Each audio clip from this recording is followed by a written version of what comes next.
महावीर जयंती निमित्त महावीर उत्सव मंडल के सानिध्य में लिए जाने वाले विभिन्न कार्यक्रमों के तहत धर्म प्रभावना के माध्यम से जो पिछले 3, 4, 5 दिनों से नित्य रोज कार्यक्रम चल रहे हैं, उसी श्रृंखला में आज एक बहुत ही सुंदर नाटिका का मंचन संकल्प ग्रुप, पद्म प्रभु महिला मंडल एवं वर्धमान जैन युवक मंडल द्वारा एक बहुत ही सुंदर नाटिका का मंचन किया गया है।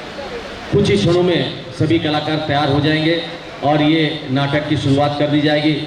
तब तक मैं इस नाटक के मंचन में जो खर्च आया था उसके सहयोग के लिए हमारे पास कुछ लोगों ने स्वेच्छा से उनकी तैयारी को देखते हुए और यहाँ पर जो तैयारी और माहौल दिखा उसको देखते हुए कुछ लोगों ने अपनी तरफ से घोषणाएं की है। मैं उनके नाम ले रहा हूँ क्योंकि नाटक शुरू होने के पश्चात वो नहीं लिया जा सकेगा। तो मेरे सामने नाम इस प्रकार से हैं: श्रीमान अशोक कुमार जी, संजय कुमार जी, सुनील कुमार जी, पाटनी 3100 रुपये। श्री भागचंद जी, ज्ञानचंद जी, पाटनी 3100 रुपये। श्री धनराज जी, पन्नालाल जी, बाकलीवाल 3100 रुपये। श्री महावीर प्रसाद जी, संजय कुमार जी, कासलीवाल 3100 रुपये। श्रीमान कैलाश चंद जी, ऋषभ जी, अजीत जी, कासलीवाल 3100 रुपये। श्री विनोद कुमार जी, दिनेश कुमार जी, पाटनी 3100 रुपये। श्री मधु कुमार जी, अरुण कुमार जी राव का 3100 रुपये। श्री तेजराज जी, विकास जी, बोहरा 3100 रुपये।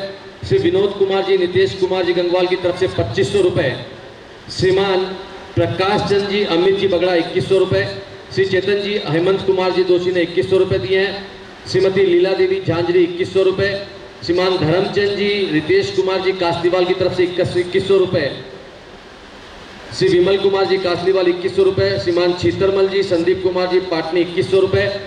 श्रीमान संदीप कुमार जी दोषी 1100 रुपये। श्रीमान बुद्धराज जी, राजेश जी सेठी 1100 रुपये। श्री ज्ञानचंद जी, आदित्य जी गंगवाल 1100 रुपये। श्रीमान प्रेमचंद जी, आशीष जी दोषी 1100 रुपये। श्री पुखराज जी, अक्षय जी पाटोदी 1100 रुपये। जी बड़जात्या 1100 रुपये। श्रीमान विजय कुमार जी, कासलीवाल 1100 रुपये। श्री सुभाष चंद जी दोषी 1100 रुपये। श्री दीपचंद जी, अनिल कुमार जी दोषी 1100 रुपये। श्री अशोक जी, अतिशय जी पाटोदी 1100 रुपये। विनीत कुमार जी, हिमांशु जी सोनी 1100 रुपये। शैलेंद्र कुमार जी बाकलीवाल 1100 रुपये एवं श्री शांति देवी 1100 रुपये। सभी जिन लोगों ने अपनी तरफ से, श्री पवन जी, अंकित जी गंगवाल की तरफ से 1100 रुपये। आप सभी के सहयोग के बिना ये कार्यक्रम की सफलता अधूरी थी। आप लोगों ने जितनी ताकत लगाई उतनी ही ताकत के साथ संकल्प ग्रुप ने अपनी तैयारी की है। मैं निश्चित रूप से आपसे कह सकता हूं, आप लोग जब तक यहां से उठ के जाएंगे, ये जो आत्म यात्रा आपके सामने दिखाई जा रही है, निश्चित रूप से आपकी आत्मा में परिवर्तन आएगा। और जिस तरह से हम लोग धर्म प्रभावना विभिन्न प्रकारों से करते हैं, आज ये नाटक के माध्यम से एक बहुत ही सुंदर धर्म प्रभावना की तैयारी संकल्प ग्रुप ने की है। आप सभी लोग तैयार रहिएगा, कुछ ही क्षणों में हम लोग उसको शुरू करने जा रहे हैं।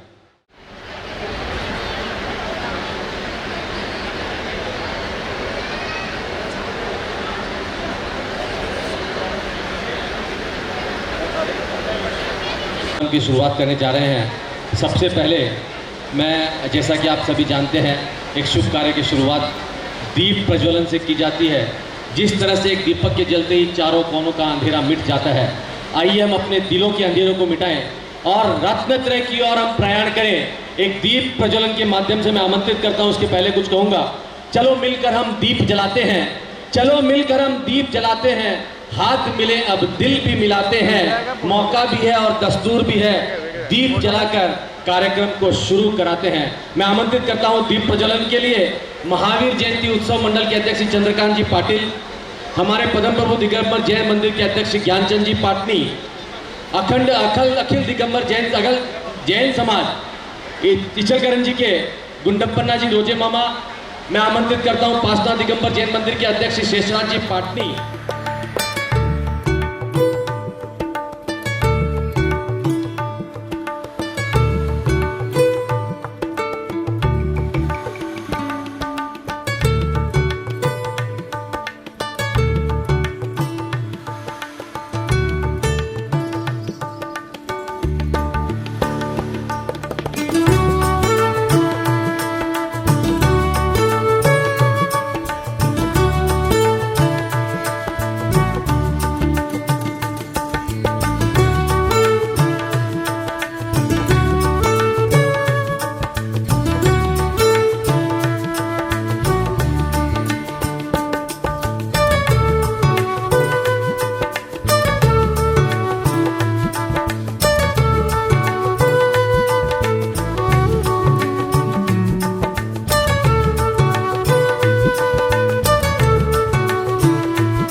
कार्यक्रम की शुरुआत करने के पहले मैं आमंत्रित करता हूं मंगलाचरण के लिए, मंगलाचरण की भजन की प्रस्तुति के लिए गरिमा बगड़ा एवं खुशबू बोहरा, वो आए और मंगलाचरण की शुरुआत करें। जय बोले महावीर भगवान की जय। ये मंत्र नमोकारा है जीतना प्यारा, है जीतना प्यारा। जिसने भी जाप किया भव से पार उतारा। नमो अरिहंताणं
जय हिंद, धन्यवाद।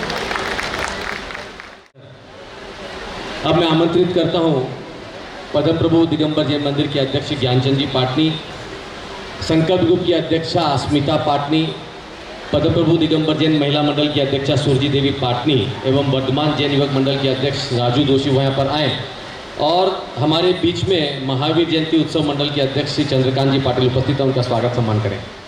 और अपने जो महावीर जयंती उत्सव मंडल के अध्यक्ष श्री चंद्रकांत जी पाटिल, जिनकी अध्यक्षता में बहुत ही बेहतरीन महावीर जयंती के पिछले 8-10 दिनों से कार्यक्रम चल रहे हैं और निश्चित रूप से अभूतपूर्व सफलता के साथ वो कार्यक्रम संपन्न हो रहे हैं। महावीर भगवान महावीर जयंती के उपलक्ष्य में जो कार्यक्रम लिए गए हैं उसकी सफलता के लिए उनका सम्मान हमारे यहाँ के अध्यक्षों के द्वारा किया जा रहा है।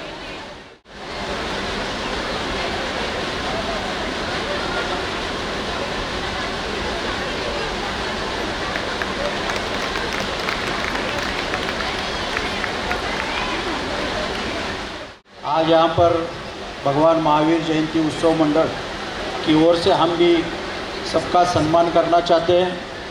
पिछले 6 दिनों से संपूर्ण जैन समाज, सभी पंथ मिलकर ये भगवान महावीर का जन्म कल्याण मना रहे हैं अपन। मुझे गर्व है कि पिछले 48 सालों से 48 ईयर से इचलकरंजी जी का पूरा जैन समाज, सर्वपंथीय जैन समाज मिलकर भगवान महावीर का जन्मोत्सव मनाता आ रहा है। ये अपना 48th ईयर है। तो इसी कड़ी में आज पिछले 6 दिनों से प्रोग्राम चल रहे हैं। आज यहाँ पे नाटिका का मंचन हो रहा है। हमारे भगवान महावीर जयंती उत्सव मंडल से की ओर से भी हम इनका सम्मान करना चाहते हैं। एक स्नेह वस्त्र देके हम उनका सम्मान करना चाहते हैं।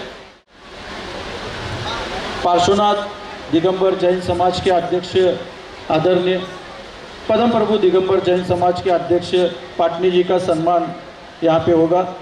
वो या विजय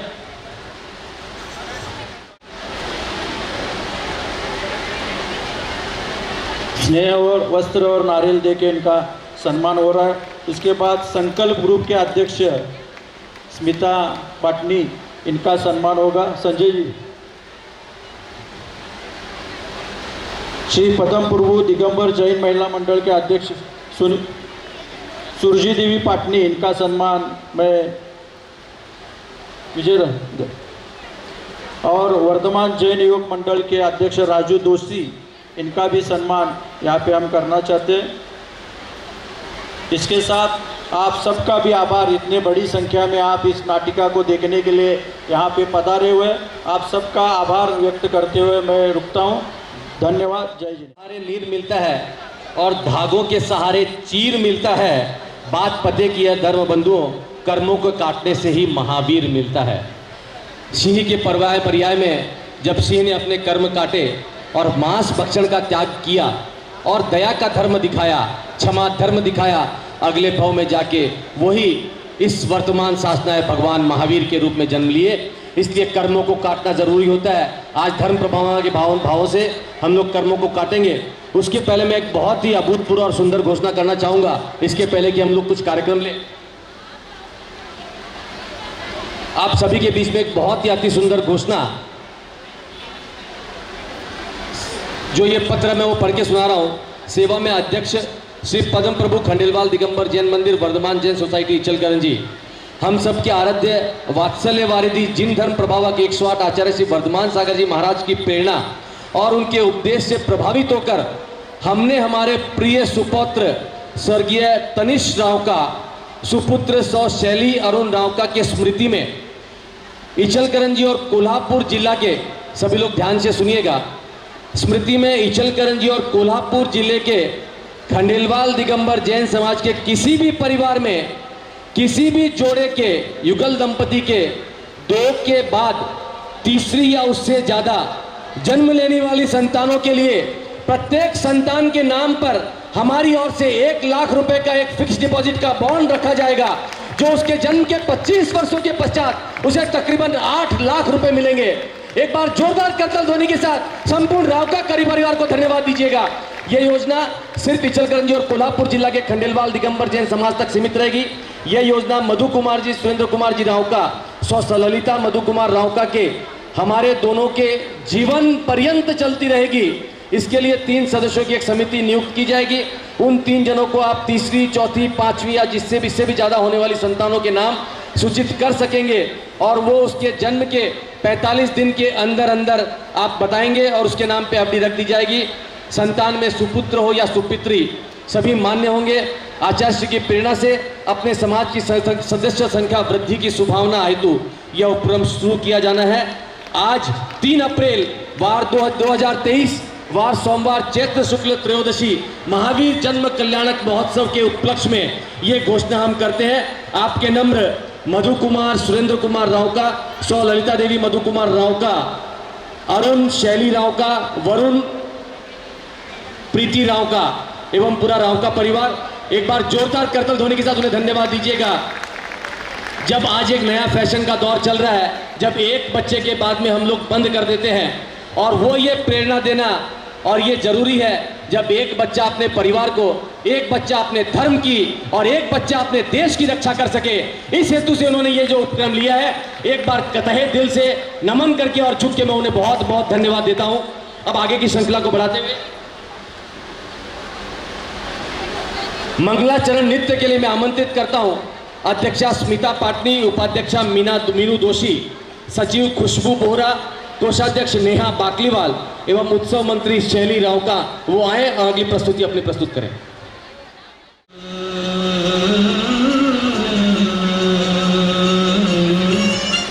श्री महावीराय वर्धमानाय कृष्णासुताय नमो नमः।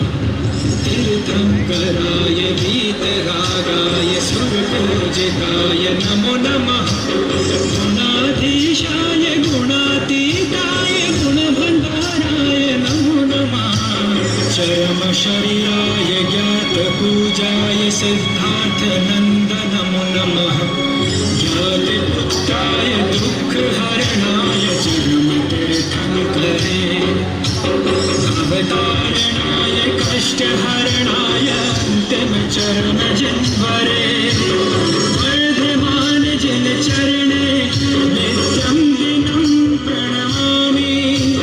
जिन स्मरण कर्म दहने सुर असुर सब पूजिता।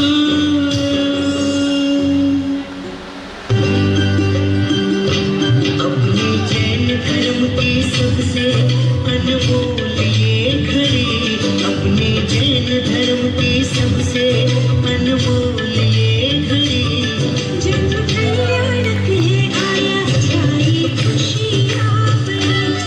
जन्म कल्याणक है आया छाई खुशियाँ बड़ी। कृष्णानंदन राज दुलारा झूले फूलों की लड़ी। कृष्णानंदन राज दुलारा झूले फूलों की लड़ी।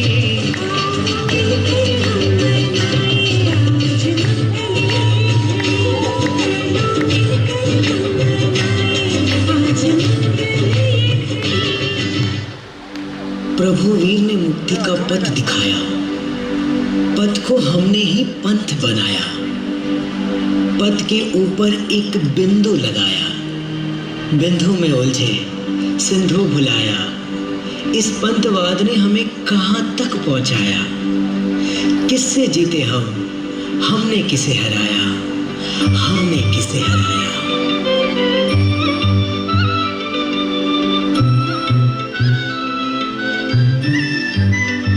रहे हम महावीर के ही बनकर, ना श्वेतांबर ना दिगंबर।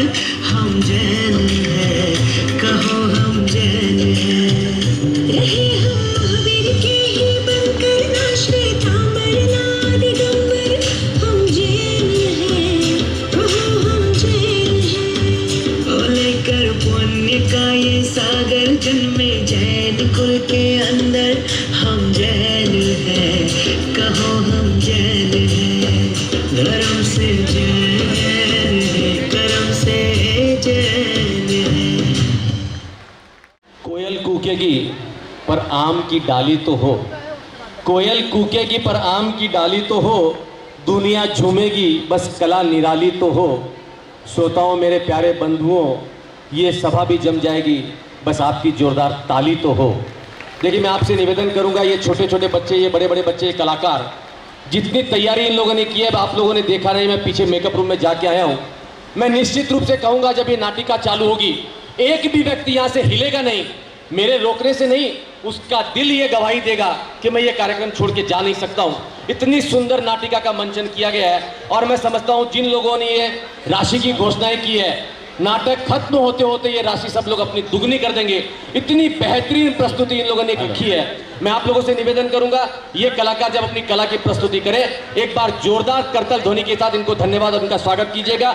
अगली श्रृंखला के लिए आमंत्रित करता हूं, नृत्य की श्रृंखला के लिए, जो कि नाटिका के पहले आखिरी नृत्य है। मैं आमंत्रित करता हूं गरिमा बगड़ा, दीपिका गंगवाल, अंकिता पाटनी, प्रियांशी दोषी एवं पद्मा पाटनी। एक बार जोरदार ताली के साथ इनका स्वागत कीजिए। इसके बाद में भागूंगा मैं।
पश्चात ही हमारे पास 2 घोषणाएं आई है। जिस किसी के भी भाव बने अपने भाव अपने अंदर मत रखिएगा, इनका प्रोत्साहन जरूर बढ़ाइएगा। हमारे पास अभी 2 घोषणाएं आई है। संगीता विजय कुमार जी सोगानी नीमच वालों ने, यानी मीनल के पापा मम्मी ने 5100 रुपए की राशि, सिर्फ यहाँ से फोटोएं गई थी और उतना देख के उन्होंने ये भाप लिया कि कार्यक्रम का क्या लेवल होगा, और उन्होंने वहां से 5100 रुपए की राशि की घोषणा की है। उसके बाद में विभा सुभाष जी बिलाला अकोला वाले, यानी सपना के पापा मम्मी, उन्होंने भी अपनी तरफ से 5100 रुपए की राशि दी है। एक बार जोरदार करतल ध्वनि के साथ उन्हें धन्यवाद दीजिएगा। अब मैं बिना समय गंवाए अब उस पल का जो आप जिस पल का आप इंतजार कर रहे थे, वो नाटिका की शुरुआत के पहले मैं कुछ प्रारूप आप लोगों को बता देता हूँ। जैसे कि हम लोग जानते हैं, धर्म प्रभावना के विभिन्न अंग होते हैं। पूजा करते हैं, अभिषेक करते हैं, आरती करते हैं, स्वाध्याय करते हैं, प्रभात फेरी निकालते हैं। उनका ये मानना है ये नाटिका के मंचन के द्वारा जो आप लोग सीख लेके जाएंगे वो भी एक धर्म प्रभावना का अंग है। और इस नाटिका की तैयारी के लिए पूरे ही संकल्प ग्रुप ने बहुत ही जोरदार धूमधाम से तैयारी की। मैं समझता हूँ तकरीबन संकल्प ग्रुप की एक महिला, पद्म प्रभु मंडल की काफ़ी महिलाएं इस नाटक के माध्यम से एक न एक बार मंच पे आ जाएगी, ऐसी तैयारी इन्होंने की। इसमें पूरी तैयारी संकल्प ग्रुप ने की है। लेकिन विशेष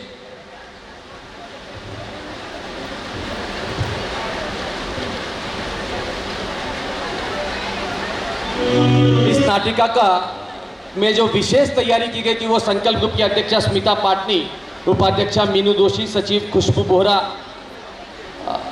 कोषाध्यक्ष नेहा बाकलीवाल, उत्सव मंत्री शैली रावका ने की थी। इसमें जो नाटक है उसमें प्रथम दृश्य में भगवान महावीर के सिंह की पर्याय को दिखाया गया है, जिस सिंह की पर्याय में वो मांस भक्षण करते हैं और एक भगवान उन्हें उपदेशना देते हैं और कहते हैं कि अरे कब तक तुम मांस भक्षण कर रखते रहोगे, दया धर्म अपनाओ। वो महावीर वो सिंह की पर्याय का जीव दया धर्म को अपनाता है, क्षमा भाव को अपनाता है और आगे चल के वो महावीर भगवान के रूप में जन्म लेते हैं। उनका दृश्य दिखाया जाएगा। उस दृश्य के दौरान बैकग्राउंड में जो डांस होगा उसमें सिद्धि पाटनी, धैर्य बगड़ा, दिया कासनीवाल, दर्शना दोषी रहेगी। इस नाटक के मंचन के दौरान सिंह का किरदार के रूप में रिधिका बाकलीवाल और हिरण के किरदार के रूप में प्रिशा सन्नी पाटनी रहेंगे। दूसरे दृश्य में महावीर भगवान के जन्मोत्सव और 16 सपने दिखाए जाएंगे। उसमें माता त्रिशला का जो रोल कर रही है वो है सुमन पाटनी, माता की सखी का सपना पाटनी और पिता सिद्धार्थ के रूप में सारिका बाकलीवाल आएंगी।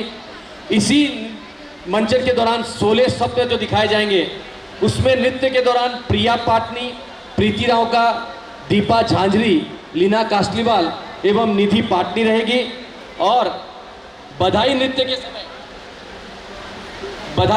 समय पद्म प्रभु दिगंबर जैन महिला मंडल की कुछ महिलाएं, ममता देवी पाटनी, रविकांता जी पाटोदी, सुरजी देवी पाटनी, रेणु देवी जी कासनीवाल, बसंती जी पाटोदी, ललिता जी राव का, स्वाति अमन्नावर एवं वंदना जी जमदाड़े रहेंगी।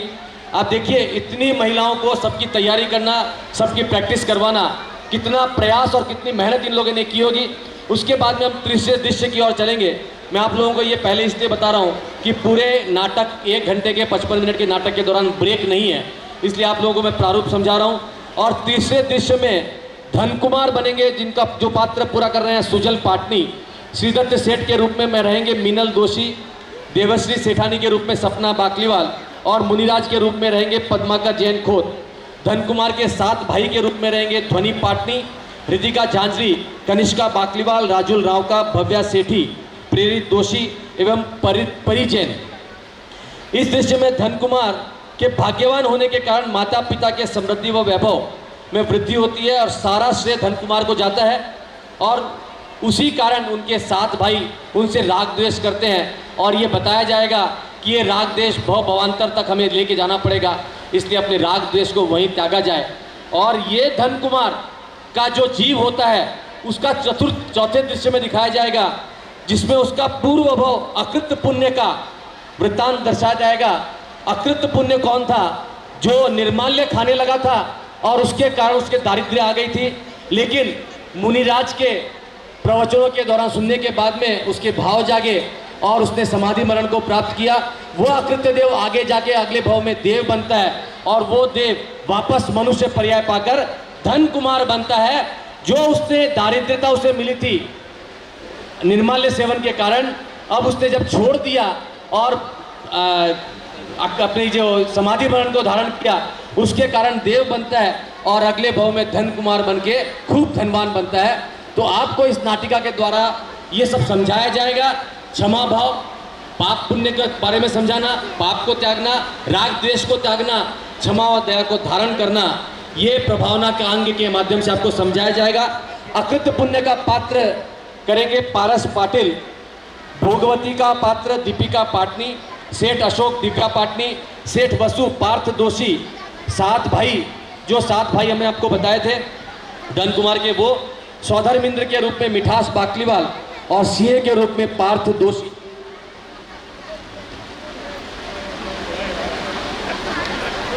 इस तरह से ये पूरे नाटिका का मंचन संकल्प ग्रुप ने किया है। मैं आप सभी से निवेदन करूंगा, उनके इस मंचन को देख के निश्चित रूप से अपने परिवार के बच्चे हैं, उनका प्रोत्साहन बढ़ाना ये हमारा कर्तव्य बनता है, हमारा फर्ज बनता है। जैसे हम छोटे बच्चों को एग्जाम के वक्त तैयारी करने के लिए उसे लालच देते हैं, अगर तुम फर्स्ट नंबर से पास हो गए तो हम तुम्हें साइकिल दिलाएंगे, चॉकलेट देंगे। मैं समझता हूँ आज ये समय है जब अपने परिवार के सदस्यों का, अपने परिवार के बच्चों का प्रोत्साहन बढ़ाएं, उनकी प्रभावना बढ़नी चाहिए। आप लोगों के मन में भाव आए, हमारे कार्यकर्ता यहाँ पर मौजूद, आप उन्हें बुलाइएगा, अपनी राशि बताइएगा। मैं एक और घोषणा करूँगा, नाटक के दौरान ये बच्चे जो प्रस्तुति कर रहे हैं अपने परिवार के हैं, लेकिन आपके साथ जो बच्चे बैठे हैं वो भी हमारे ही परिवार के हैं। आप सभी से निवेदन है, आप अपने बच्चों को संभालिएगा, बार बार नाटिका के दौरान डिस्टर्बेंस ना हो, उन्हें कोई बीच बीच में कोई तरह की परेशानी ना हो, इसलिए आप उन्हें संभाल के रखिएगा।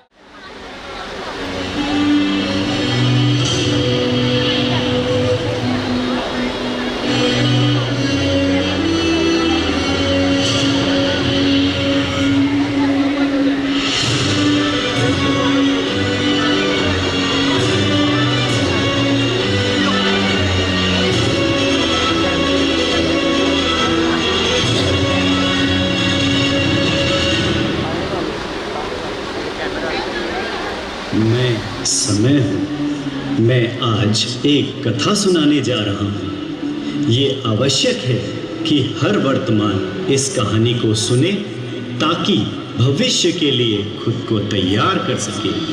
ये कथा मात्र जैन कुल में उत्पन्न होने वाले जीवों के लिए ही नहीं, अपितु संसार के प्रत्येक प्राणियों के जीवन में परिवर्तन लाने की कथा। ये कथा है सत्य और असत्य के महायुद्ध की, पाप से पुण्य की ओर अग्रसर होने की। मैं समय आप सभी को निमंत्रण देता हूँ इस यात्रा पे चलने का, जो जीवन का मर्म सिखाएगी, मनुष्य का धर्म सिखाएगी, कीचड़ से उठकर कमल बनने का कर्म सिखाएगी। और इस यात्रा का नाम है आत्म यात्रा।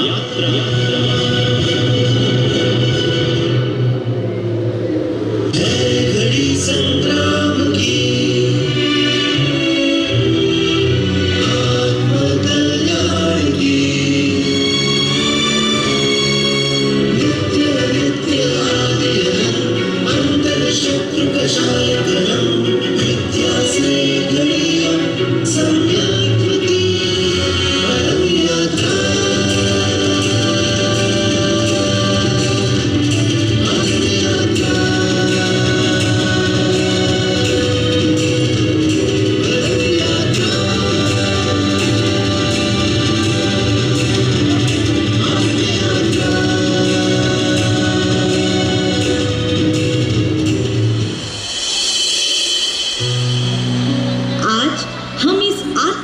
की कथा को भगवान महावीर के 10 भव पूर्व सिंह के पर्याय से प्रारंभ करते हैं। एक घने जंगल में सभी पशु पक्षी विचरण कर रहे थे। तभी वनराज सिंह की नजर हिरण पर पड़ी।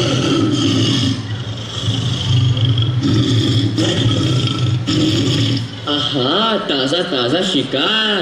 हे हिरण, तू तो गया। अरे मूर्ख हिरण, तुझे क्या लगता है मेरे संगों से तू बच पाएगा? हे वनराज, मैं तो तुम्हारी प्रजा हूँ, दया कीजिए वनराज, मुझे मत मारिए। राजा ही जहाँ भक्षक हो वहाँ प्रजा का क्या होगा? कृपया मुझे छोड़ दो, मुझे छोड़ दो। ऐसे तो जंगल का प्रत्येक प्राणी मेरी प्रजा है, मैं किस किस को छोड़ूं? अरे ये प्रकाश कहाँ से आ रहा है? तुम कौन हो और यहाँ क्यों आए हो? क्या तुम्हें मुझसे डर नहीं लगता? यदि अपनी जान प्यारी है तो भाग जाओ यहाँ से। हे नरश्रेष्ठ, मेरी रक्षा करो, मैं मरना नहीं चाहता, मेरी रक्षा करो। हे वनराज, क्या तुम स्वयं मरना चाहते हो जो इस दुर्बल प्राणी को मार रहे हो? ये तुम क्या पूछ रहे हो? और फिर मुझ बलवान को मार भी कौन सकता है? जब तुम स्वयं मरना नहीं चाहते तो फिर इस हिरण को भी अभय दान दे दो। इसे छोड़ दो, मत मारो। इसे छोड़ दूं तो क्या तुम्हें खा के भूख मिटाऊं? शांत हो जाओ वनराज, शांत हो जाओ। हम यहाँ तुम्हारे कल्याण के लिए ही आए हैं। हे मित्र, तुम्हारी आयु अब बहुत कम बची है, इसलिए अब तुम हिंसा को त्यागो। ये त्याग का परिणाम ही तुम्हें भगवान बनाएगा। मैं पापी, क्रूर, मांस खाने वाला और भगवान? हाँ, भगवान। क्षमा वीरस्य भूषण, क्षमा ही वीरों का आभूषण है। तुम्हारी ये वीरता, ये क्षमा भावी एक दिन तुम्हारे लिए भगवान बनने का कारण बनेगी। ओम नमः सिद्धेभ्यः, ओम नमः सिद्धेभ्यः।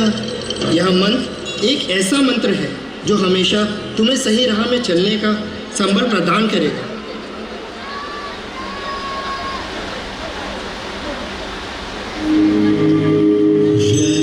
चिंता है जीवन की, व्यर्थ है मृत्यु का भय।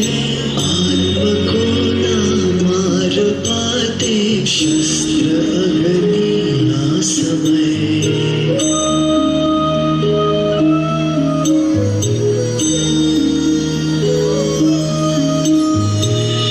पंचभूतों की बनी देह केवल वस्त्र है।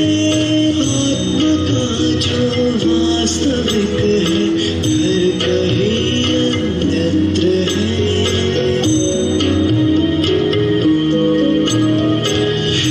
परिवर्तन ही सत्य, झूठ सबका साथ है। कुछ न खोना, कुछ न पाना, रिक्त रहते हाथ है।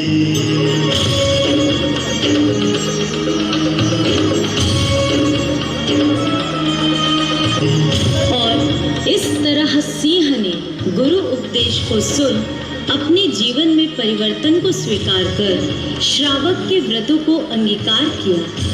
जब वही सिंह का जीव भव भवांतर बाद माँ त्रिशला के गर्भ में अवतरित हुआ, तभी कुंडलपुर नगरी में एक अद्भुत घटना घटी।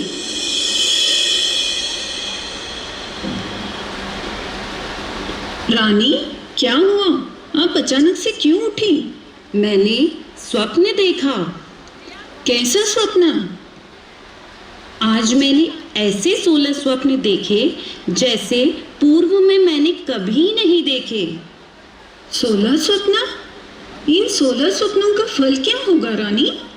इसका उत्तर तो महाराज ही दे सकते हैं।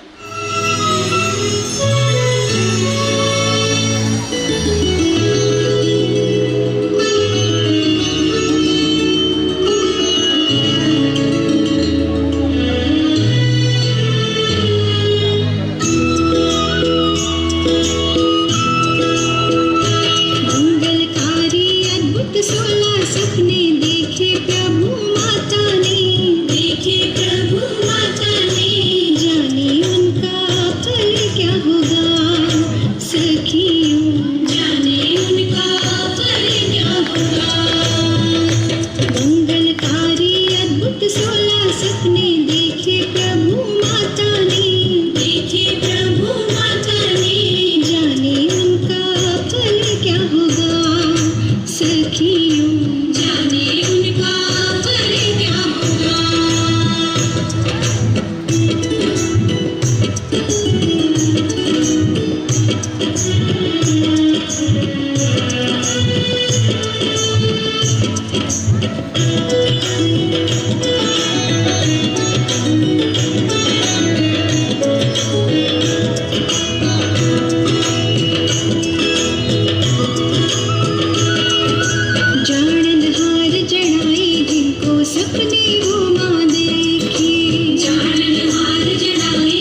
सुख प्रभु माता रे, सुख प्रभु माता रे, जाने उनका फल क्या होगा सखियों, जाने उनका फल क्या होगा।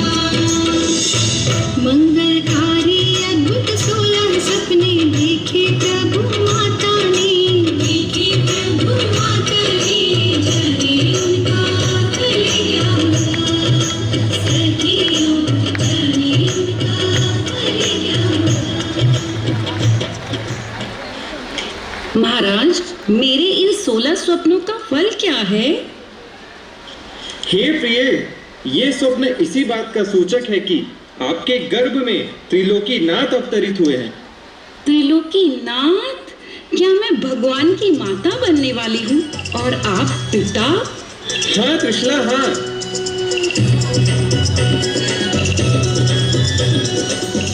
पिता सिद्धार्थ और माता त्रिशला ये खबर सुन आत्मविभोर हो गए।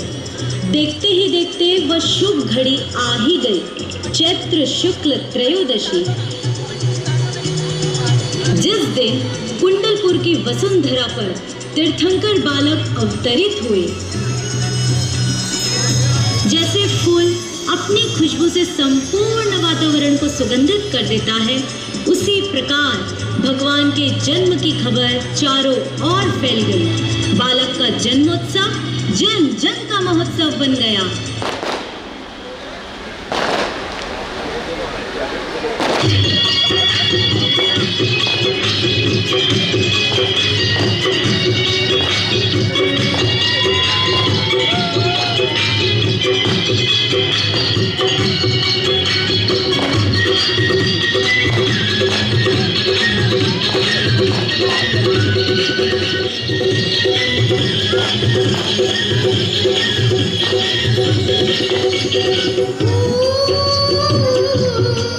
माझी कुंडलपुर मी बधाई हो, माझी कुंडलपुर मी बधाई हो, माझी कुंडलपुर मी बधाई हो, माझी कुंडलपुर मी बधाई। की नगरी में वीर जन्मे, की नगरी में वीर जन्मे महावीर जी, जाके भागी है त्रिशला माँ की, वो जाके भागी है त्रिशला माँ की, कि त्रिभुवन की नाथ जन्मे, कि त्रिभुवन की नाथ जन्मे महावीर जी।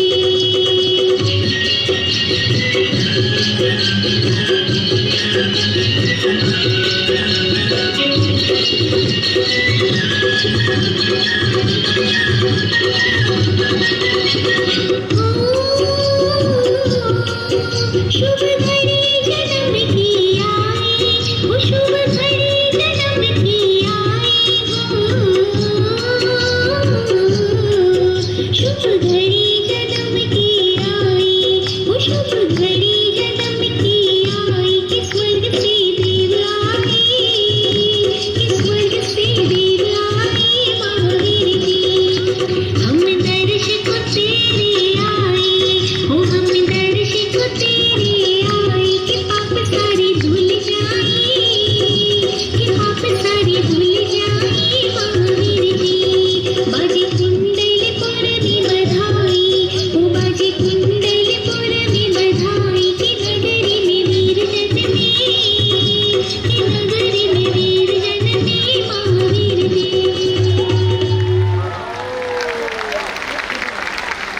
सच में कहाँ सिंह की पर्याय और कहाँ महावीर की। यदि सिंह अपने भीतर परिवर्तन को न स्वीकारता तो क्या वह वर्तमान शासन नायक महावीर बन पाता? युग युग से गर्दन में वीर जैसे मंडल है, जिन शासन का ये अजोड़ इतिहास है। परम यात्रा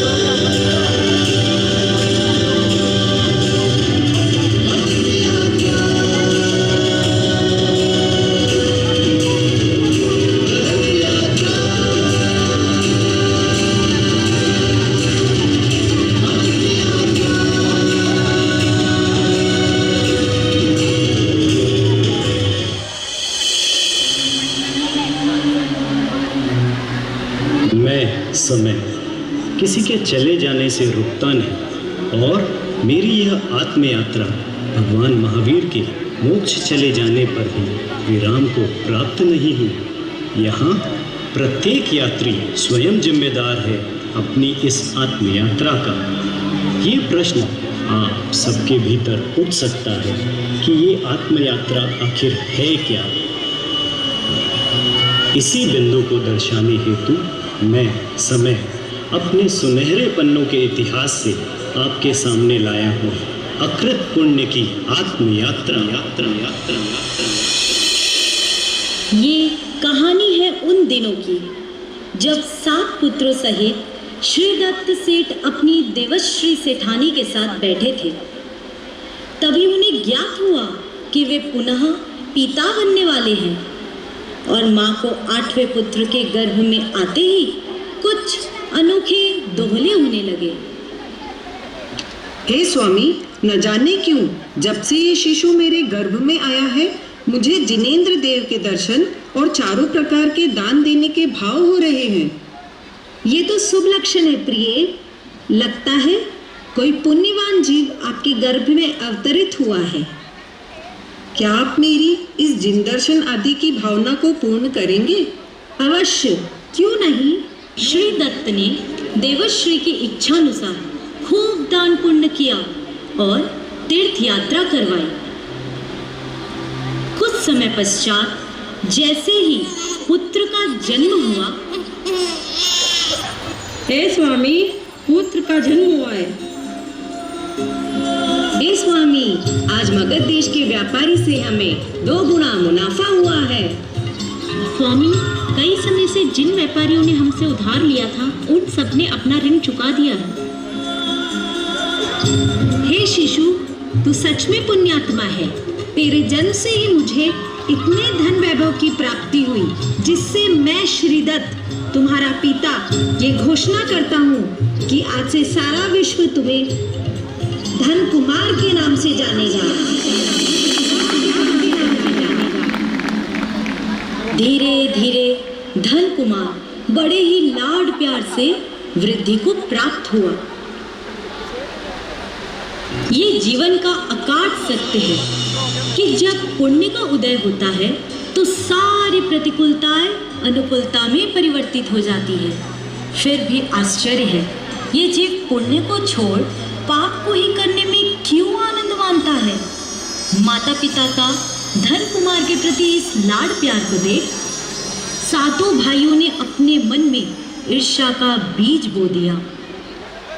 देखो भैया, ये धनकुमार इतना बड़ा हो गया है तब भी बच्चों जैसे खेलकूद में ही अपना सारा दिन व्यतीत कर देता है। इसे भी तो कुछ कामकाज करना चाहिए। देखो, पिताजी आ गए। पिताजी, आपको नहीं लगता कि आपके इस लाडले पुत्र को अब व्यापार में लग जाना चाहिए?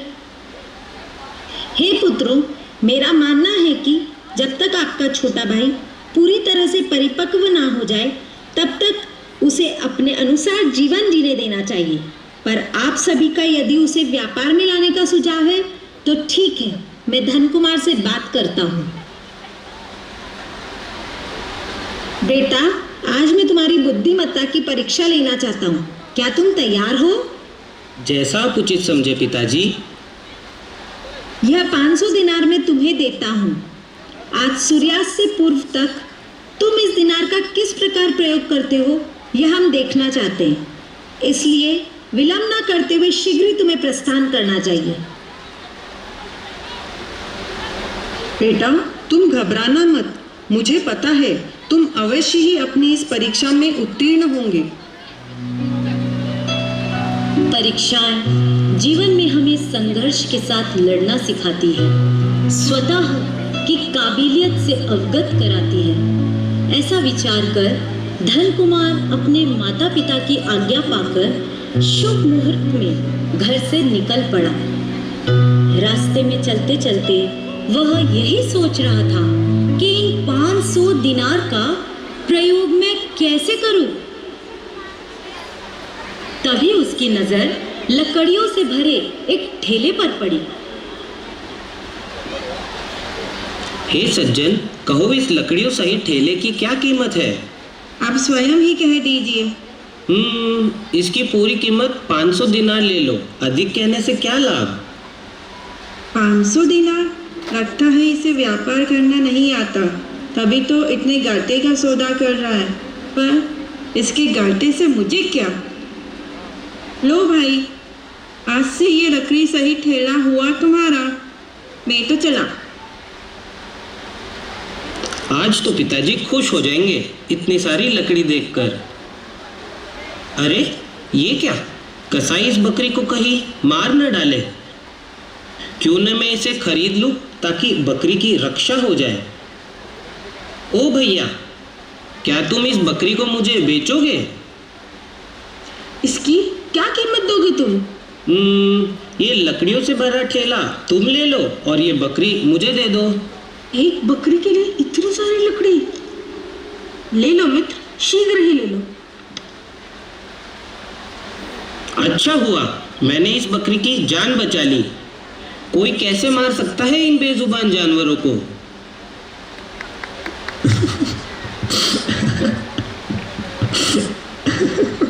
ये रोने की आवाज कहाँ से आ रही है? क्या हुआ भैया, तुम क्यों रो रहे हो? क्या बताऊं भाई, मेरा सब कुछ नष्ट हो गया। अब खोने के लिए भी कुछ नहीं बचा। तुम दुखी क्यों होते हो? तुम फिर से प्रयास करो। खोई हुई चीजें प्रयास करने पर पुनः प्राप्त हो जाती है। पर मैं प्रारंभ कहाँ से करूं? तुम एक काम करो, तुम मेरी बकरी ले लो, इसके दूध को बेच अपना जीवन निर्वाह करना। इसके बदले तुम्हें देने के लिए मेरे पास कुछ नहीं है, इस टूटी खटिया के सिवाय। खाली हाथ घर जाऊंगा तो पिताजी को क्या उत्तर दूंगा कि मैंने 500 दिनार का क्या किया? नहीं, खाली हाथ जाना उचित नहीं होगा। ओ भैया, ये खटिया ही मुझे दे दो।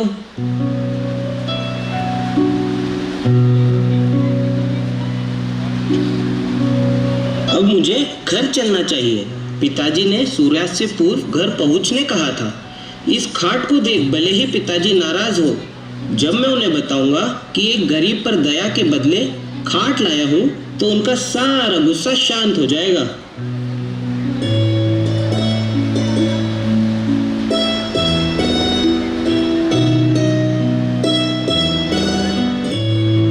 सुनो जी, मेरा पुत्र आ गया।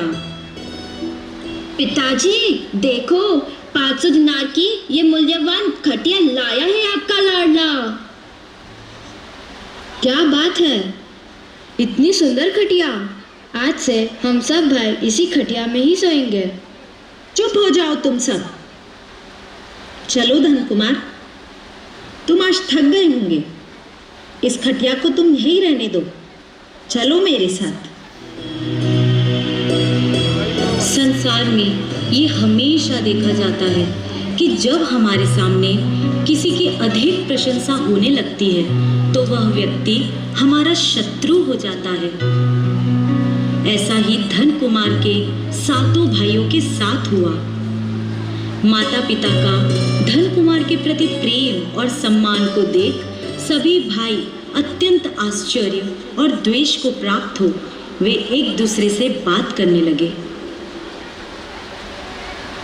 हमारे द्वारा व्यापार में लाखों का मुनाफा होने के बाद भी पिताजी ने आज तक हमारा ऐसा लाड नहीं किया। सही बोल रहे हो भाई, एक टूटी खाट लाने मात्र से उसने ऐसा कौन सा बड़ा तीर मार लिया जिससे उसका इतना लाड हो रहा है।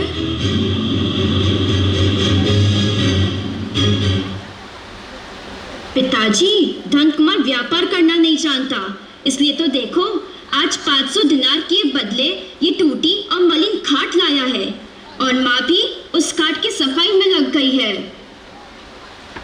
ये क्या हो गया मुझसे?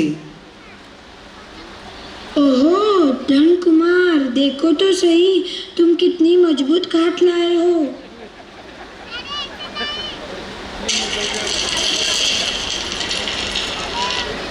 अरे ये क्या? ये तो रत्न है। देखो देखो, इसके दूसरे पाए में भी रत्न छुपे हुए हैं। परंतु ये कैसे हुआ? हे पुत्र, हमने जीवन पर्यंत जितना धन नहीं कमाया, तूने एक ही दिन में कमा लाया। तू धन्य है मेरा पुत्र, तू धन्य है। आज तूने फिर से अपना नाम धन कुमार सार्थक कर दिया। कोई कितना भी प्रयास कर ले, यदि पुण्य है तो हमारे धन, वैभव, यशः, कीर्ति आदि को कोई नष्ट नहीं कर सकता। धन का पाना और खोना ये सब पुण्य पाप का ही खेल है। यद्यपि सातों भाई धन कुमार का महात्म्य देख चुके थे, फिर भी उसके प्रति अपने बैर को त्याग नहीं पाए। वे प्रतिदिन धन कुमार को क्षति पहुंचाने की योजना बनाते, परंतु कभी सफल नहीं हो पाते। इस बात को जानते हुए भी सातों भाइयों ने धन कुमार को मारने के उद्देश्य से एक कुटिल योजना बनाई और उस योजना की पूर्ति के लिए वे सब भाई धन कुमार के साथ वापिका में स्नान करने लगे।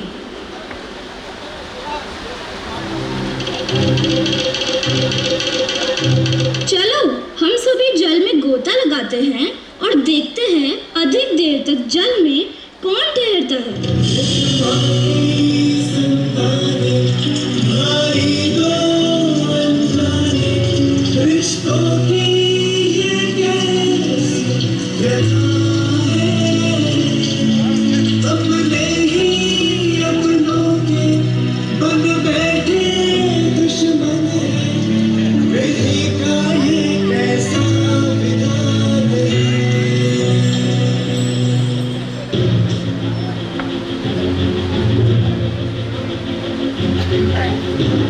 अरे ये क्या, वापिका का द्वार किसने बंद कर दिया? मेरे सारे भाई नजर क्यों नहीं आ रहे? क्या मेरे भाइयों ने ही मुझे मारने की ये योजना बनाई? अब मैं इस वापिका से बाहर कैसे निकलूं? ये तो वापिका से निकलने का द्वार नजर आ रहा है। इस जल के प्रवाह के साथ ही मैं बाहर निकल सकता हूँ।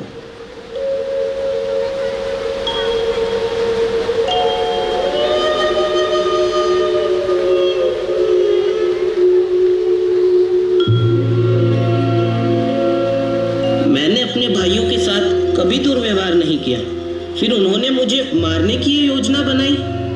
मैं जब उन्हें पसंद ही नहीं, ऐसे में मेरा घर जाना ठीक रहेगा?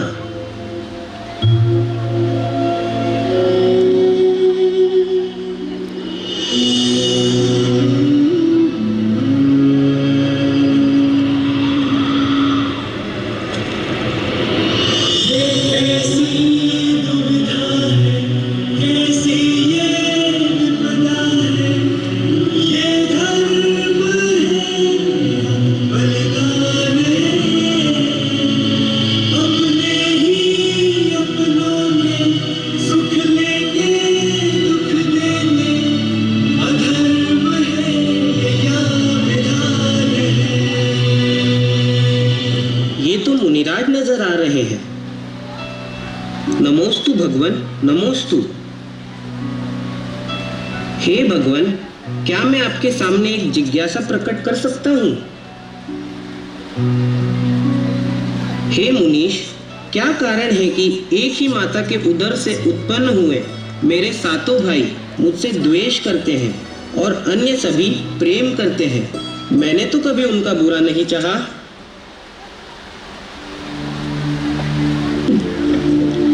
हे वत्स सुन, मगध देश के कामवती नगर में भोगरती नाम का सेठ अपनी सेठानी भोगवती के साथ सुख से जीवन यापन करता था। एकमात्र संतान सुख के अलावा उसके पास संसार के सभी सुख थे। भोगवती ने पुत्रोत्पत्ति की चाह में अपना बहुत सा समय यूं ही व्यतीत कर दिया। कुछ समय पश्चात उसका गर्भ ठहर गया। गर्भ में जो जीव आया उसका पूर्व भव का वृत्तांत सुन। इसी नगर के शांतिनाथ जिनालय में एक श्रीदत्त नामक पुजारी मंदिर की देखभाल करता था, परंतु वह धन का बड़ा ही लोभी था। जो भी सज्जन देव शास्त्र गुरु के लिए धनादि देते, वह आर्य उस धन को खुद ग्रहण कर लेता। ऐसा करने में उसे भय भी नहीं लगता। जो व्यक्ति मंदिर की संपत्ति का भोग करता है, उसके पास धन कभी नहीं ठहरता। ऐसा ही कुछ उस श्री दत्त के साथ हुआ। जो उसने निर्माल्य द्रव्य का उपभोग किया, उसके फलस्वरूप अंत समय में अनेक प्रकार की शारीरिक मानसिक पीड़ाओं को सहता हुआ वह श्रीदत्त मृत्यु को प्राप्त हो भोगवती के गर्भ में अवतरित हुआ। श्री दत्त का जी भोगवती का पुत्र, फिर क्या हुआ? होना क्या था, जब बोए बीज बबूल के तो आम कहाँ से पाए। पुत्र के गर्भ में आते ही भोगवती के पति की मृत्यु हो गई। जैसे जैसे गर्भ बढ़ा, वैसे उसका सारा धन नष्ट हो गया। ये जीवन का अकाट सत्य है, कर्म किसी को नहीं छोड़ता। पल भर में सिंहासन छूटा, मुकुट और आभूषण छूटा, धन दौलत सब महल अटारी छूट रहे हैं बारी बारी। वन की ओर चला सन्यासी, छोड़ राज सम्मान। जगत में समय महाबलवान, जगत में समय महाबलवान।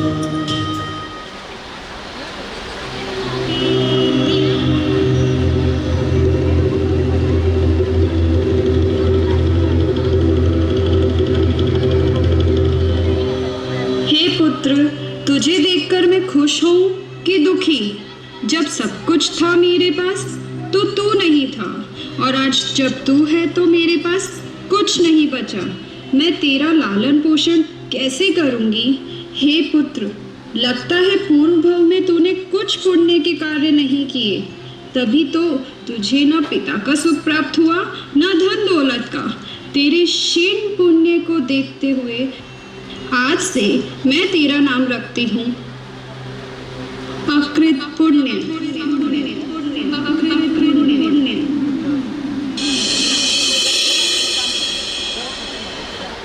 हे मुनीन्द्र, तरुण अवस्था में भी क्या उसका दुख निरंतर चलता रहा? वत्स, जब वह अकृत पुण्य तरुणावस्था को प्राप्त हुआ, तब एक दिन वह अपने मित्रों के साथ सेठ वसु के खेत में मजदूरी करने गया। संध्या के समय खेत के मालिक ने मजदूरी के रूप में उन सभी को 1-1 किलो चना दिया। मालिक, उस तरुण को भी उसकी मजदूरी दी जावे। यह बालक किसका पुत्र है? सेठ भोगरती का पुत्र अकृत पुण्य है। ये दरिद्रता से पीड़ित है, इसलिए हम इसे यहाँ साथ ले आए। क्या? भोगरती सेठ का पुत्र? समय का यह कैसा खेल है? एक वक्त था जब इसका पिता मेरा स्वामी हुआ करता था, और आज मैं इसका। सच में एक जैसे नहीं होते।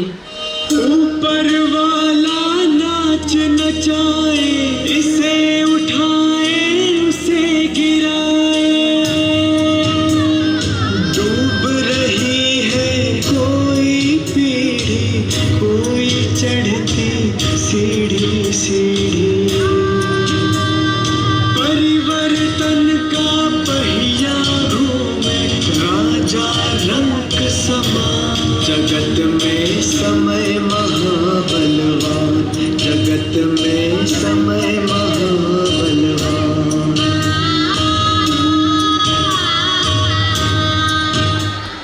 इसे सामान मजदूरी देना अच्छा नहीं। लो बेटा, तुम्हारी मजदूरी। ये माला रस्सी में कैसे परिवर्तित हो गई? अरे रुको, कहाँ जा रहे हो? अपनी मजदूरी तो लेते जाओ। लो, ये 3 किलो चना ले जाओ। सेठ जी, आपका बहुत बहुत धन्यवाद। आपने मुझे 3 गुनी मजदूरी दे मुझ गरीब पर बहुत बड़ा उपकार किया है। दुख दोनों जीवन साथी, विधि का यही विधान, जगत में समय महाबलवान, जगत। भोजन का समय हो गया। अकृत पुण्य आया कैसे नहीं अब तक? यहाँ भी नहीं है। कहाँ चला गया? तुम कहाँ चला गया था? और इतना खुश क्यों नजर आ रहा है?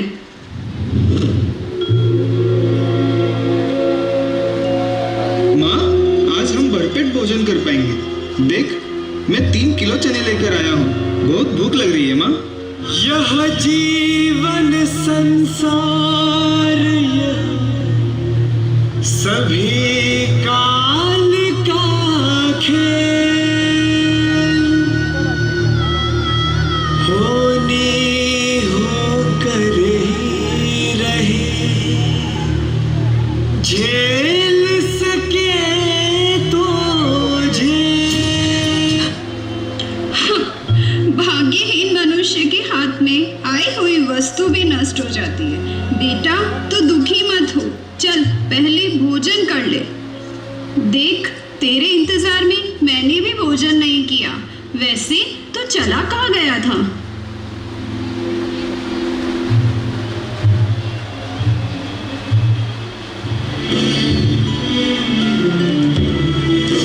अकृत पुण्य की वसु के साथ घटित संपूर्ण घटना को सुन माँ अत्यंत शोभ को प्राप्त हुई और अपने पुत्र से कहा, अपने आत्मसम्मान को खोकर अब इस ग्राम में रहना उचित नहीं है। चलो यहाँ से। पर हम जाएंगे कहाँ? ये तो मुझे भी नहीं पता। देखो, वो घर दिख रहा है। भैया, ये किसका घर है? ये सेठ अशोक का घर है। बहुत दयालु है ये सेठ जी।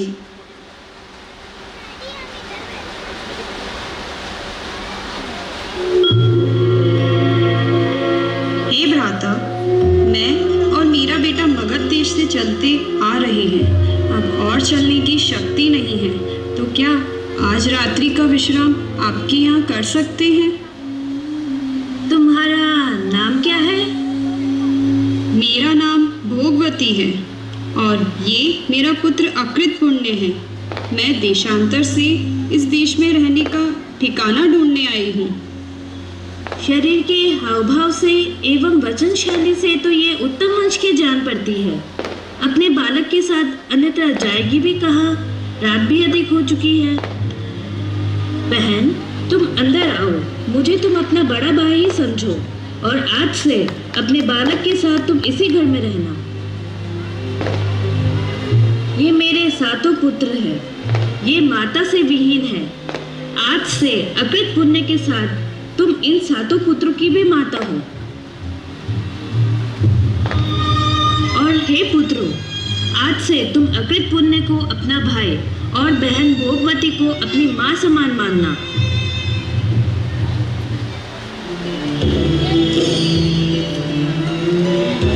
सत्य तो यह है कि समस्या और समाधान, सुख और दुख एक ही सिक्के के दो पहलू हैं। समय अपनी गति से गतिमान हो रहा था। भोगवती अत्यंत वात्सल्य भाव से अकृत पुण्य और अशोक के सातों पुत्रों का पालन पोषण कर रही थी, परंतु वे सातों भाई मन से भोगवती को अपना नहीं पाए। एक दिन की बात है। माँ, आज एक कैसी खीर बनाई हो? बेस्वाद है। अच्छी तो बनी है। माँ, मेरे वास्ते तुम जगह पे क्यों नहीं रखती हो? तुम खुद भी तो रख सकते हो। बेटा, चुप हो जाओ। माँ, मुझे अच्छा नहीं लगता जब ये लोग आपसे ऐसे बात करते हैं। आपके प्रति इनका दुर्व्यवहार देखकर मुझे लगता है कि मैं इन्हें मार डालूं। बेटा, तू ये क्या कह रहा है? तुझे पता नहीं तेरे इन संकल्पित भावों का क्या फल मिलेगा तुझे? ये फलवल मैं नहीं जानता।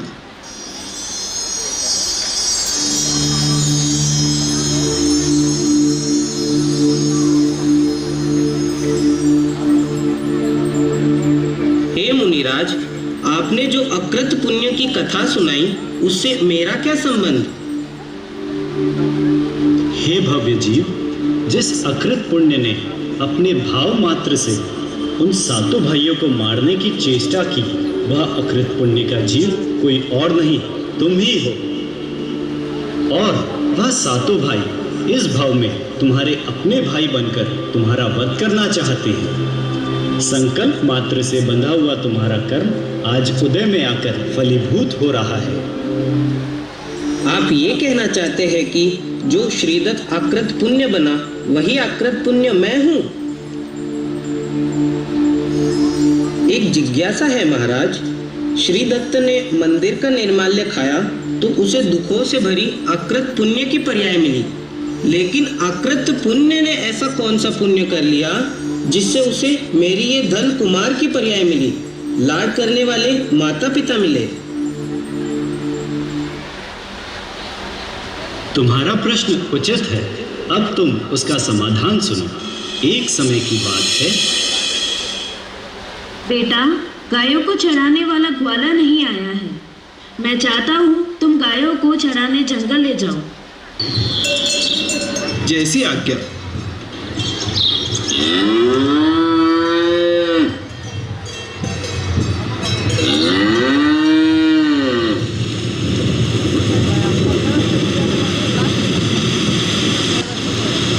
सब गायें कहाँ चली गई? क्या वह घर लौट गई होगी? अगर नहीं तो मामा जी मुझे डांटेंगे, मारेंगे। आज मैं किस मुंह से घर जाऊंगा? नहीं नहीं, मैं घर नहीं जाऊंगा।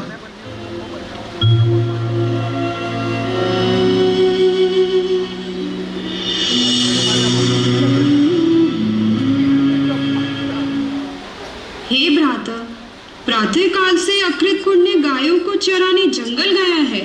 शाम होने को है, मेरा पुत्र अब तक आया नहीं। तू चिंता ना कर, धीरज रख, वो आ जाएगा। जिसका चित्त भयभीत था, ऐसा अकृत पुण्य चलते चलते जंगल के बीच गुफा देख उस ओर चल पड़ा। गुफा के अंदर वीर नामक मुनिराज उद्बोधन दे रहे थे, जिसे वह गुफा के बाहर खड़े हो सुनने लगा। सभी जीव सुखी होना चाहते हैं, जिसका एकमात्र उपाय है धर्म। धर्म धारण करना ही एकमात्र ऐसा मार्ग है जिस पथ पर चलकर जीव कषाय और 5 पापों के भय से मुक्त हो सकता है, जिससे समता भाव की उत्पत्ति होती है। ये भय आखिर है क्या? मात्र कल्पना, जिसे कर यह जीव स्वयं ही अपने जीवन में दुख को आमंत्रण देता है और अपने संसार के परिभ्रमण को बढ़ाता है। केवल आत्मयात्रा ही इस संसार से छूटने का सर्वोत्तम उपाय है। इस सत्य को जान अपनी आत्मा को निहारो, तभी तुम्हारी आत्मयात्रा प्रारंभ होगी। इतनी पवित्र भावना! ओह, इनके वचनों ने तो मुझ जैसे पतित को पावन बनाने का रास्ता दिखा दिया। मैं भी आज से स्व को निहारने का प्रयास करूंगा, धर्म को धारण करूंगा, ताकि मेरी भी आत्मयात्रा प्रारंभ हो सके। अरे ये क्या? सिंह! अब मैं कहाँ जाऊं? अपनी जान कैसे बचाऊं?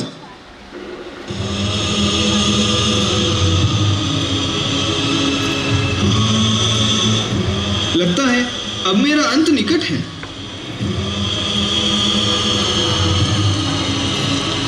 ना मैं मृत्युर्न, ना मैं मृत्यु कुतो भेतिर्न। हाँ, मुनिराज ने तो यही उपदेश दिया था। जब मेरी मृत्यु नहीं तो मुझे भय किस बात का? शरीर का अंत मेरा अंत नहीं, फिर मैं दुखी क्यों हूं? ये क्या? अकृत पुण्य सिंह का ग्रास बन गया? इतनी पवित्र भावना के बावजूद भी अंत समय में कुमरण हो गया। नहीं वत्स, तुम्हें क्या लगता है वाहन दुर्घटना में मृत्यु हो जाए तो कुमरण और मंदिर में मरण हो जाए तो समाधि मरण? हाँ, ये तुम्हारी मिथ्या धारणा है। भगवान महावीर ने समाधि मरण का आधार कषायों की मंदता व भावों की विशुद्धता को बताया है, ना कि द्रव्य क्षेत्र काल अर्थात समय की विशुद्धता को। आप ये कहना चाहते हैं कि यदि किसी की मृत्यु चिकित्सालय में हो परंतु उसकी कषायों में मंदता हो, भावों में निरंतर पंच परमेष्टि का स्मरण हो, तो ऐसा मरण समाधि मरण कहलाएगा, न कि कुमरण। और मंदिर में ही क्यों न मरण हो, यदि भावों में तीव्र कषाय है तो कुमरण होगा, न कि समाधि मरण। हाँ। हे मुनि श्रेष्ठ, आज आपने मेरा मिथ्यात्व दूर कर दिया। गुरु संसर्ग में आते ही अकृत पुण्य की आत्म यात्रा प्रारंभ हो गई। इसका मतलब अकृत पुण्य का भी समाधि मरण हुआ। पर वो मरकर क्या बना? सौधर्म स्वर्ग का देव। हे स्वामी, आपसे निवेदन है कि मेरी आत्म यात्रा की पूर्णता इसी भाव में आपके ही चरण युगल में हो।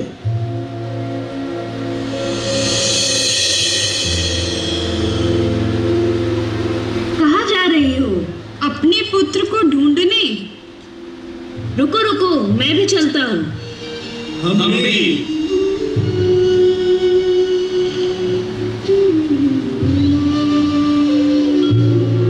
पुत्र, तू कहाँ है? कहाँ है तू? देख, तेरा मामा तुझे ले जाने आया है। मेरे भाई, तुम कहाँ चले गए?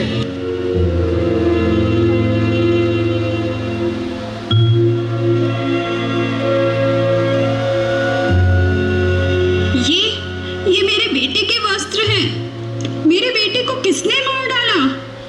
पहले तेरे पिता मुझे छोड़कर चले गए और अब तू ही तो मेरा एकमात्र सहारा था। तेरे बिना मैं जीकर क्या करूंगी?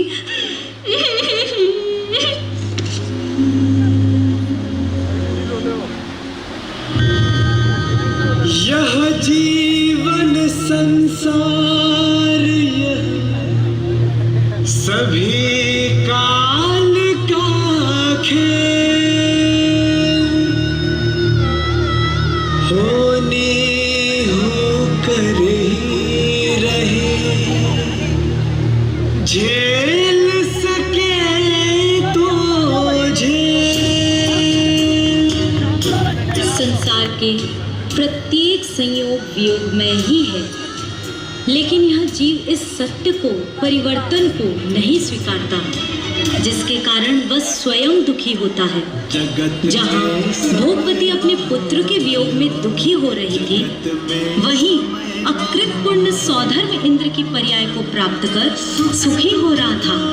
उसने अपने अंधे ज्ञान से अपनी इस अवस्था को प्राप्त होने का कारण वीर नामक मुनिराज को जान उनके दर्शन हेतु प्रस्थान किया। तभी रास्ते में उसे उसकी पूर्व भवनी माँ दिखी। उसे रोता देख वह रुक गया।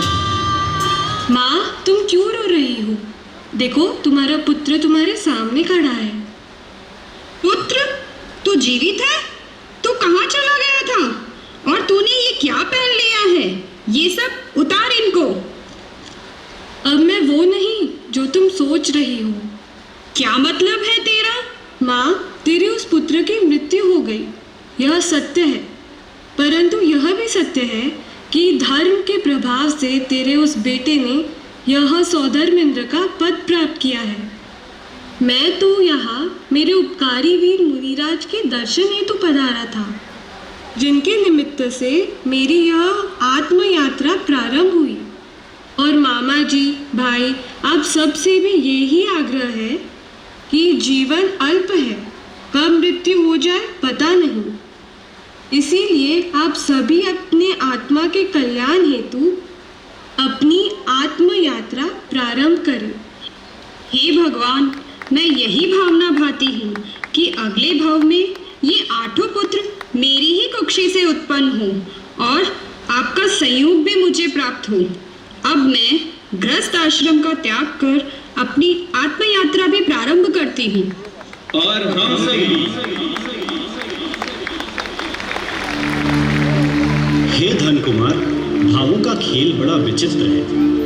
माँ ने जो भावना भाई थी, उसी के फलस्वरूप अशोक के 7 पुत्र तुम्हारे भाई, अशोक का जीव तुम्हारा पिता और भोगवती का जीव तुम्हारी माँ बने। हे उपकारी नाथ, मुझे अब अपनी भूल सुधारनी है। अपने भाइयों के प्रति इतना शल्य रखा, मुझे उनसे अभी जाकर क्षमा मांगनी चाहिए। अपने भाइयों से फिर से बैर नहीं बांधना। आपने मेरा जीवन के सत्य से मुझे अवगत करा दिया है नाथ। आशीर्वाद दीजिए, मेरा कल्याण हो।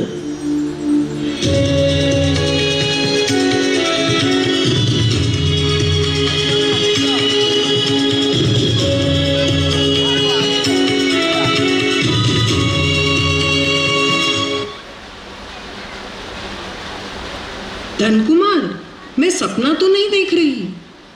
मैं आप सबसे ही मिलने आ रहा था। पुत्र, तू जीवित है?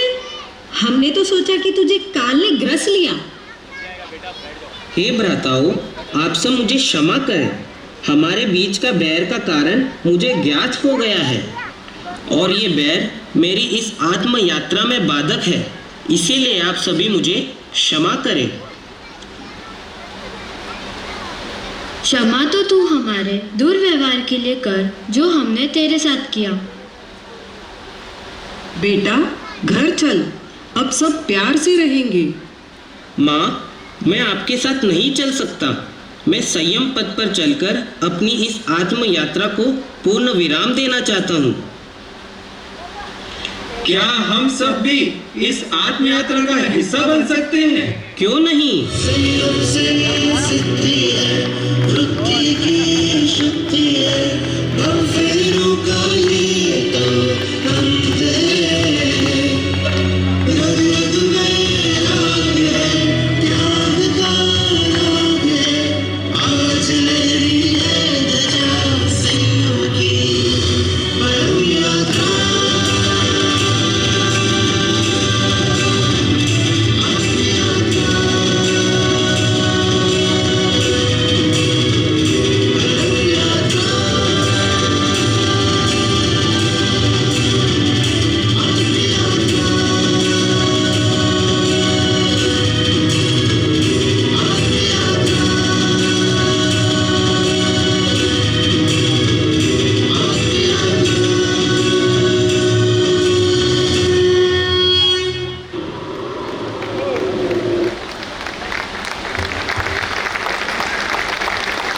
बहुत सुंदर, बहुत सुंदर, बहुत सुंदर, अति सुंदर।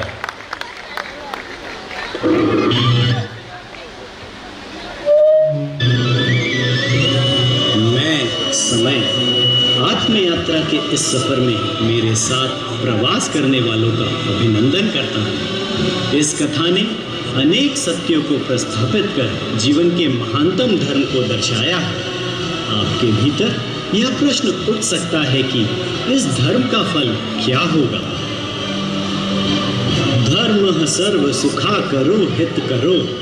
धर्म संपूर्ण सुखों का करता है। धर्मेणैव हि लभ्यते शिव सुखम। धर्म से ही मोक्ष सुख की प्राप्ति होती है। धर्मा नास्त्य परः सुहृद भवभृताम। प्राणियों का धर्म से भिन्न कोई बंधु नहीं। धर्माय तस्मै नमः। ऐसे धर्म के लिए मैं समय भक्तिभाव से नमस्कार करता हूँ। आप सभी के जीवन में धर्म का प्रवाह बना रहे, ऐसी सद्भावना के साथ मैं समय अपने समय में लीन होता हूँ।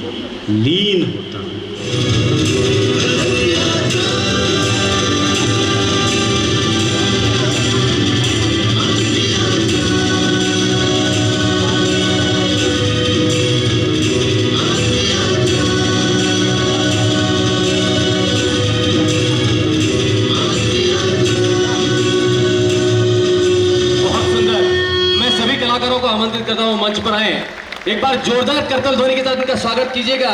वो कहते हैं पाप कर्म करने वाला बेहाल हो जाता है और पाप कर्म छोड़ने वाला निहाल हो जाता है। इस नाटक के मंचन के द्वारा हमको बताया गया कि राग द्वेष को छोड़कर अगर आप क्षमा और दया भाव के धर्म को अपनाएंगे तो आपकी भी आत्म यात्रा अच्छी हो सकती है। एक बार जोरदार करतल ध्वनि के साथ इन सभी का धन्यवाद दीजिए, इनका हौसला बढ़ाइए। और इसके बाद में मेरे पास एक घोषणा, उषा देवी पाल की राशि प्राप्त हुई है, एक बार उन्हें भी बहुत करतल ध्वनि के साथ धन्यवाद दीजिएगा। आप सभी लोगों को मैंने पहले कहा था, धन्यवाद अदा करते हैं। एक बार सभी लोग उठकर एक बार जोरदार तालियों के साथ इन सभी कलाकारों का धन्यवाद दीजिएगा। आप लोगों के लिए यहाँ पे कोई भी ग्रहण कर सकते हैं। एक बार फिर से आप सभी का बहुत बहुत धन्यवाद। जय जिनेंद्र।